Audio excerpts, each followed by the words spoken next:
Hola, ¿qué tal? Espero que se encuentren bien. En esta primera parte, en este video que se pudimos observar, se pudo analizar una parte o lo más importante de los aspectos de la historia a través de esta línea de tiempo. Vamos a hacer un breve recorrido con relación a este tema, resaltando los puntos más importantes de la historia de la estadística. Bien, voy a compartir pantalla para iniciar este recorrido.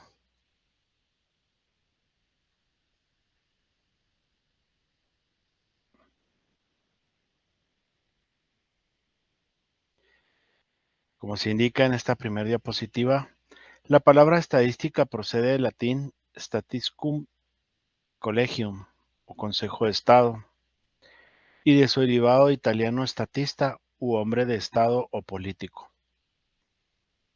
En un principio, como se menciona aquí, la estadística estuvo asociada a datos utilizados por los gobiernos o por cuerpos administrativos. Ya es hasta el siglo XIX cuando adquiere su significado actual como una ciencia que apoya a todas las demás.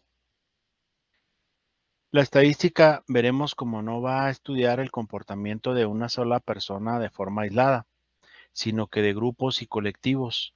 Esto lo realiza por medio de la selección de determinados individuos representativos de cada grupo y de esta manera poder proyectarlo hacia el total de la población.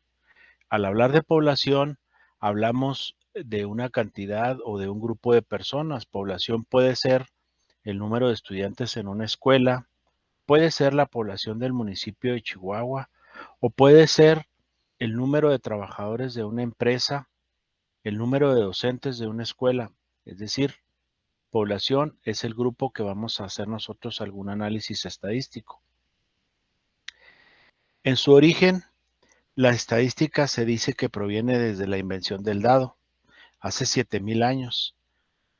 Y no fue hasta el siglo XVI cuando Girolamo Cardano publica un libro que se llama El libro de los juegos de azar, que es una obra que se dedica íntegramente a lo que es la probabilidad. De hecho, hay que señalar que la materia en muchas escuelas se llama probabilidad y estadística. Pues bien, en un principio, cuando se empezaron a hacer este tipo de juegos de azar, los dados, pues era común, ¿verdad? Que algunas personas, científicos principalmente, matemáticos, empezaran a tratar de desarrollar algunos métodos probabilísticos para poder estimar en qué ocasión iba a caer un número en los dados después de lanzarlo un determinado número de ocasiones. Sabemos que para que nosotros tengamos una probabilidad de que caiga un determinado número de un dado, pues es una de 6, una sexta parte. Y esto no fue comprendido y analizado hasta mucho tiempo después cuando escribe este libro Girolamo Cardano y que en su momento tuvo cierto rechazo por parte de principalmente de las autoridades eclesiásticas que veían en este tipo de cálculos matemáticos ciertos aspectos de adivinación, los cuales estaban prohibidos por la Santa Inquisición. Entonces, el poder escribir este tipo de libros generaban cierto problema para algunos científicos. Recuerden algunos de los detalles o algunas de las anécdotas que existen por ahí de algunos científicos que en su momento plantearon el hecho de que la Tierra no era plana, de que el Sol no giraba alrededor de la Tierra, sino a la inversa. La Tierra era la que giraba en torno al Sol y que en su momento pues fueron tachados de brujos, adivinadores, herejes. Entonces alguno que otro tuvo que retractarse de sus investigaciones precisamente por el miedo a la Inquisición o a la Santa Inquisición.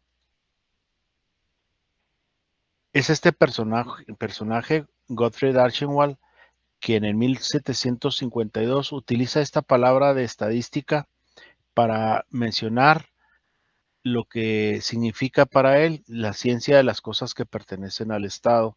Como vimos ahí en la línea del tiempo, pues en un principio se empezó a utilizar la estadística a manera de conteos y cálculos de armas, de soldados, de alimento, todo aquello que le daba hasta cierto punto poderío a un estado.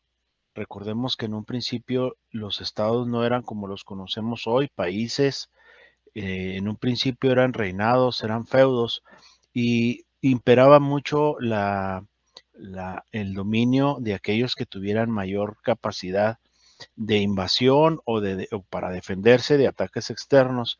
De ahí que fuera tan importante el conteo de hombres, el conteo de armas, el conteo de alimentos, porque a veces, por ahí en la historia ustedes han de haber visto en alguna ocasión, o por ahí lo van a ver, en ocasiones un estado o un reinado sitiaba a otro y este a veces duraba un año, 2 años soportando ese sitio que no les permitía salir o entrar y tenían que subsistir con lo que tenían de alimentos almacenados.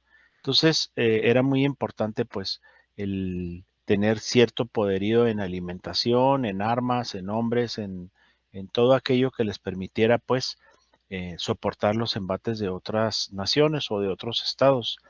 Pues este estadista nos indica mediante un lema o mediante una frase lo que es en realidad la estadística. Él nos dice, la política enseña cómo deben de ser los estados, la estadística nos enseña cómo son realmente. Recuerden que les he estado mencionando que la estadística es una radiografía del estado que guardan las cosas. Puede ser eh, cuántos habitantes somos en el estado de Chihuahua, cuántos económicamente activos, es decir, que trabajamos, cuántos están sin empleo, cuántos han perdido el empleo, cuántas personas viven en extrema pobreza. Y eso nos va a referir una determinada situación del Estado, una situación real. Por mucho que un gobernante nos diga que estamos muy bien, y si en realidad en el país tenemos una cantidad de personas en extrema pobreza, entonces no estamos tan bien. Y eso se logra a través de los estudios estadísticos. Este científico, Abraham de Moivre, de origen francés, eh, que era protestante, vivía en Inglaterra y por ello obtuvo un premio de la Academia de Ciencias de París, fue quien en un principio creó lo que se conoce hoy como estadística demográfica.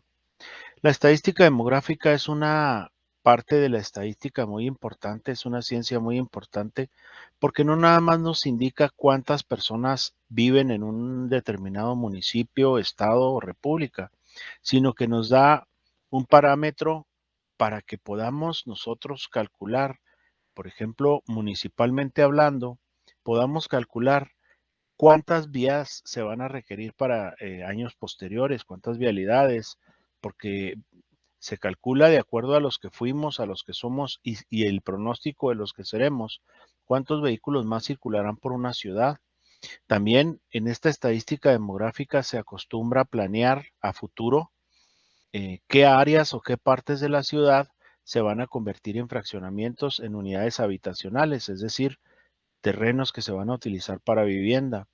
Les he comentado que en alguna ocasión que existe para el municipio de Chihuahua, por ejemplo, un documento que se llama Plan Director.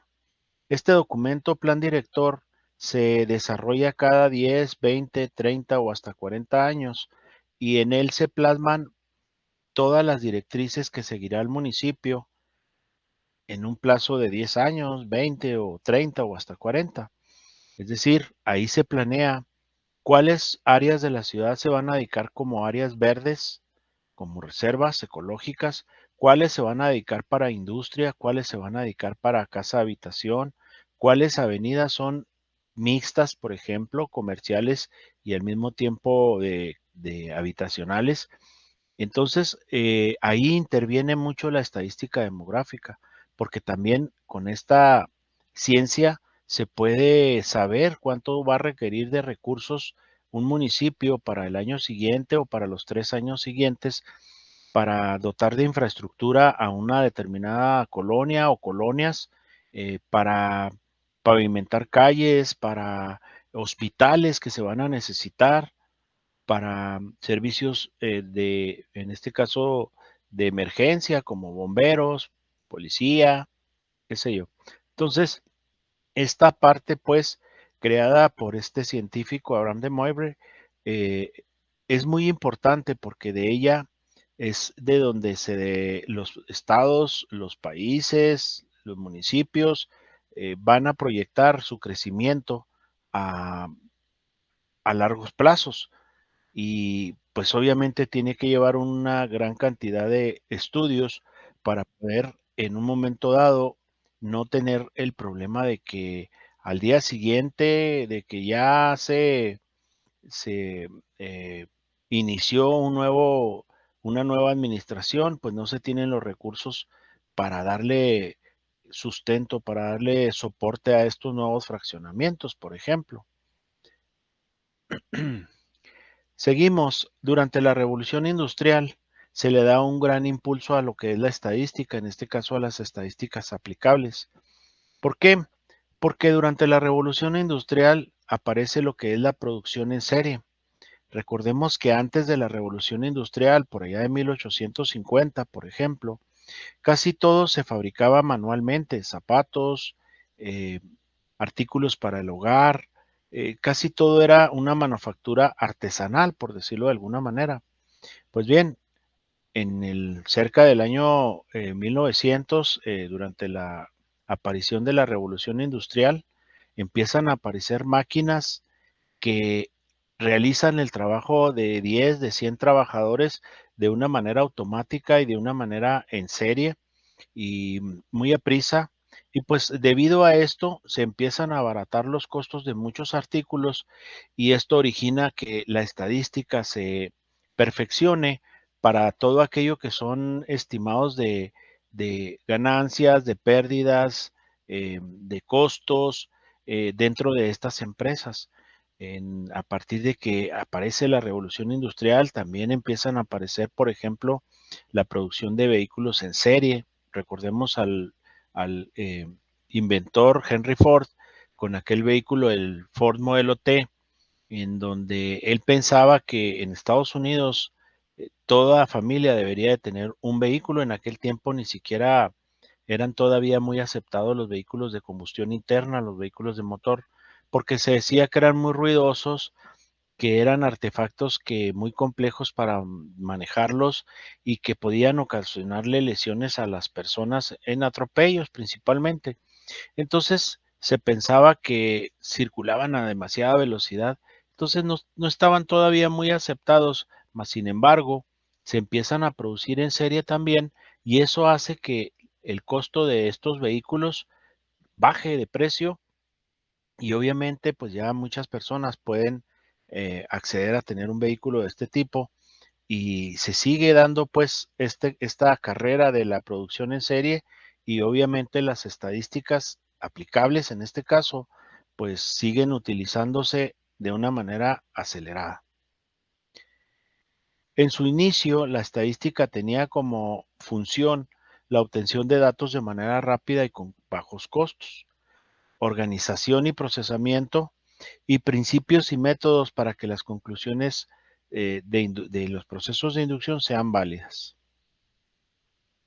Las aplicaciones, pues ya podemos nosotros saber en educación, psicología, sociología, economía, demografía, administración pública. La estadística es un apoyo para todas las ramas, para todas las demás ciencias. Es un instrumento muy utilizado en las demás ramas de la psicología como la psicología experimental, la psicología del aprendizaje, la educacional y la clínica. Cuando se hacen baterías de estudios a, a personas y más especialmente cuando se trata de grupos, se requiere hacer análisis de todos estos estudios y no es a través sino de las estadísticas como se logra hacer de una manera más sencilla, más rápida y que pueda ser realizada por una o dos personas. De esta manera se pueden analizar estadísticamente los resultados y de esta forma ya tener las previsiones, los programas de prevención, protocolos de capacitación o lo que requiera en alguna de estas ramas de la psicología, por ejemplo. En las ciencias sociales, la estadística ha sido de vital importancia. ¿Por qué? Porque de esta manera se puede seguir un proceso de investigación para que en un momento dado se sepa eh, qué tantos avances se tiene, qué tantas personas, por ejemplo, hablando de las ciencias sociales, qué tantas personas han perdido la vida en feminicidios o en agresiones por ser mujeres o en simple y sencillamente en homicidios. Un ejemplo de esto es lo que hicieron durante estos últimos años una serie de manifestantes en todo el país, precisamente por la cuestión del aborto y de las personas desaparecidas.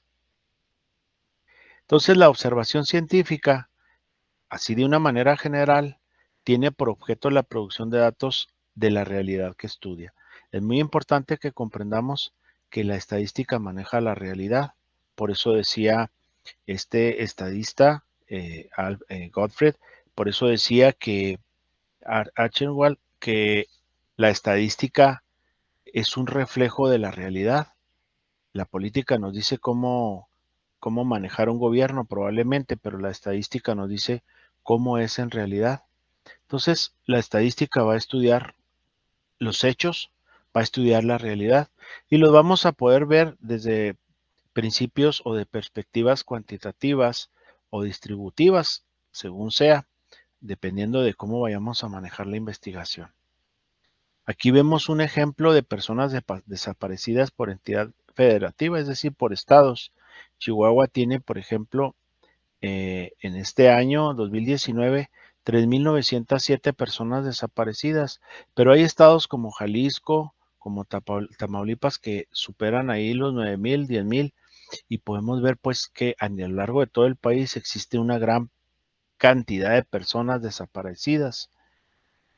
Si hablamos en aspectos del embarazo, aquí se ve una estadística en donde vemos cómo el embarazo no planeado y el aborto ocurren en todos los países sin importar el nivel de ingresos.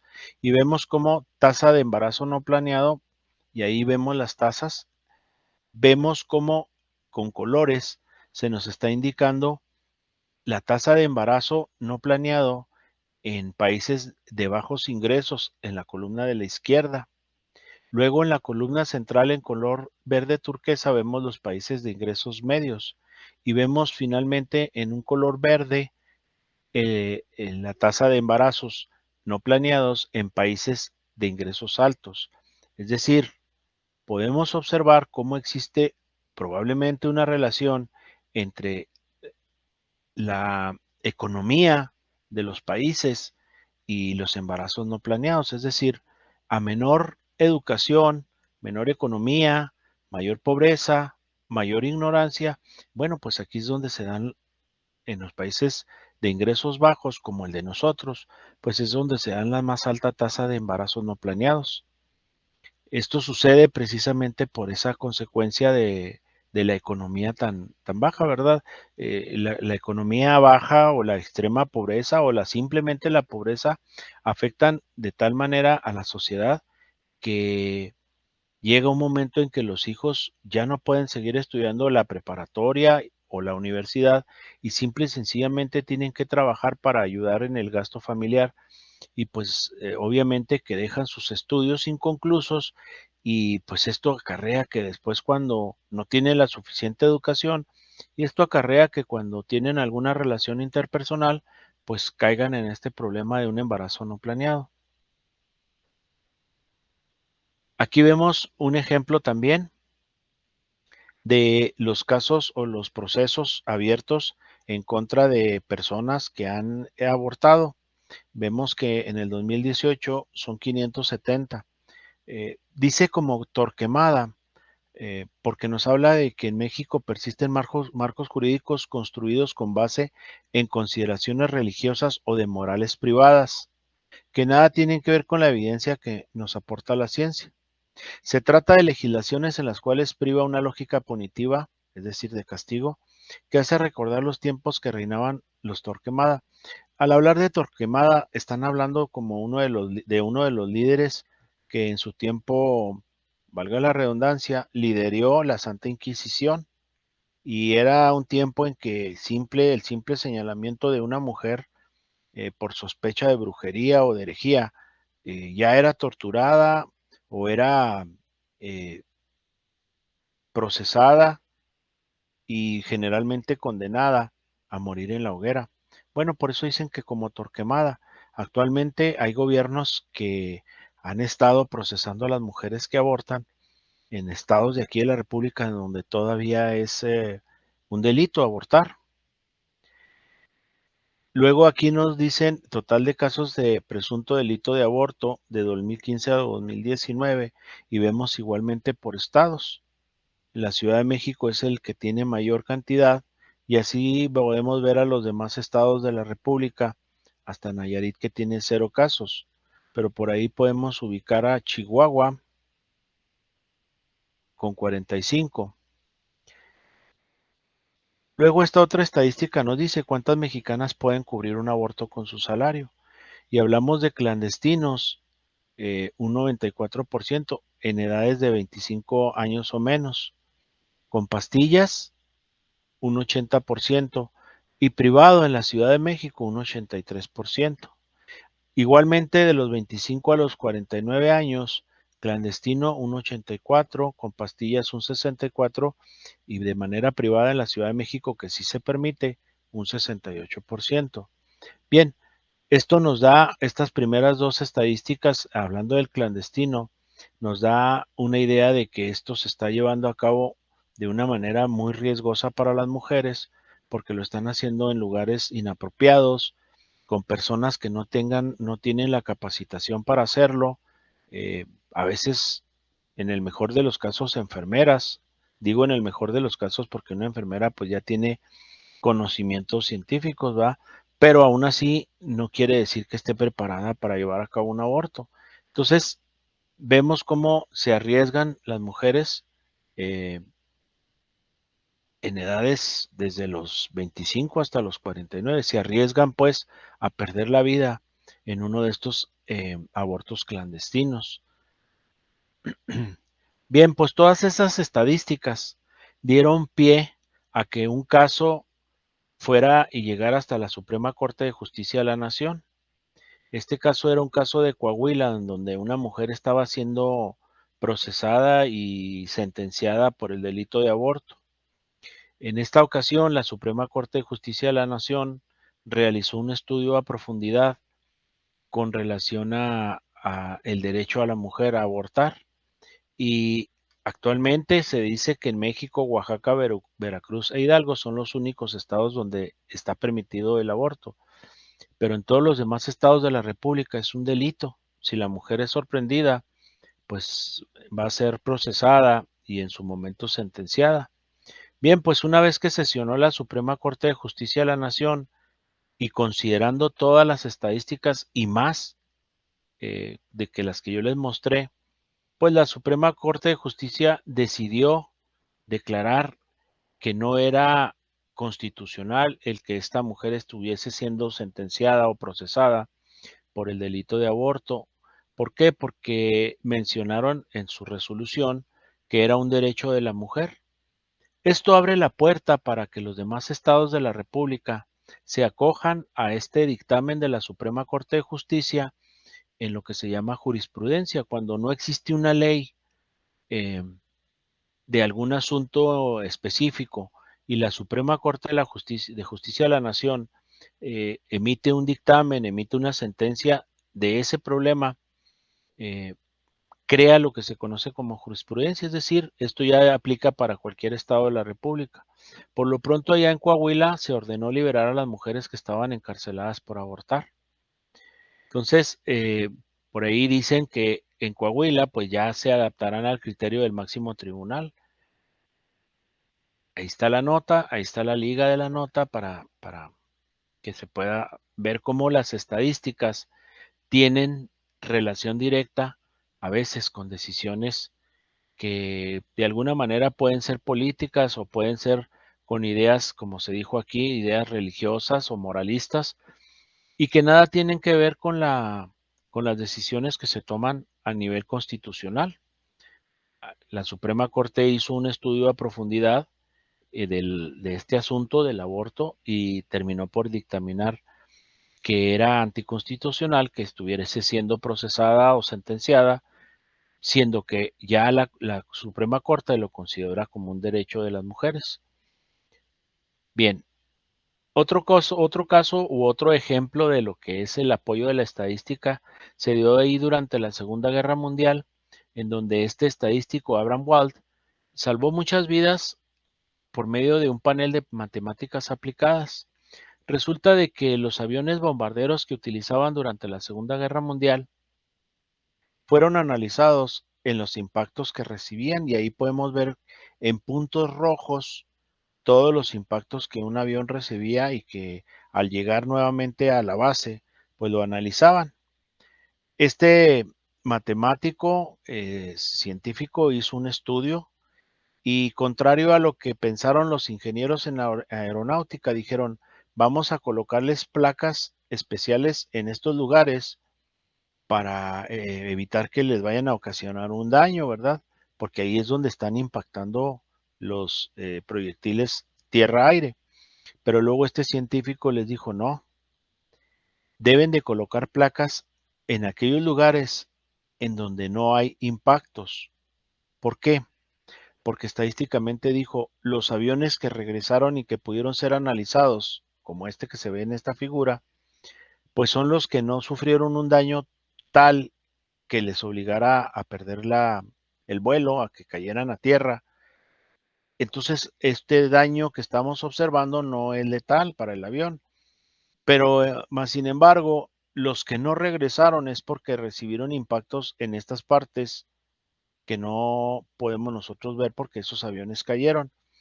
Y así fue, colocaron refuerzos en todas estas áreas que no presentaban impactos los aviones que regresaban y de esta manera pudieron proteger a muchos de sus aviones. Esto lo hizo él mediante un estudio estadístico y analítico para calcular, pues, qué es lo que se debería hacer para dar una protección a estos aviones.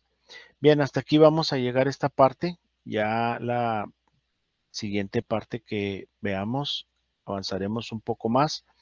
Por ahí les voy a pedir más adelante que respondan unas preguntas con relación al video que les compartí en esta primera parte de esta emisión, Historia de las Computadoras, en donde les pediré que respondan unas preguntas muy sencillas con relación a los datos que aparecen ahí en ese video. Muchas gracias y nos vemos en la próxima.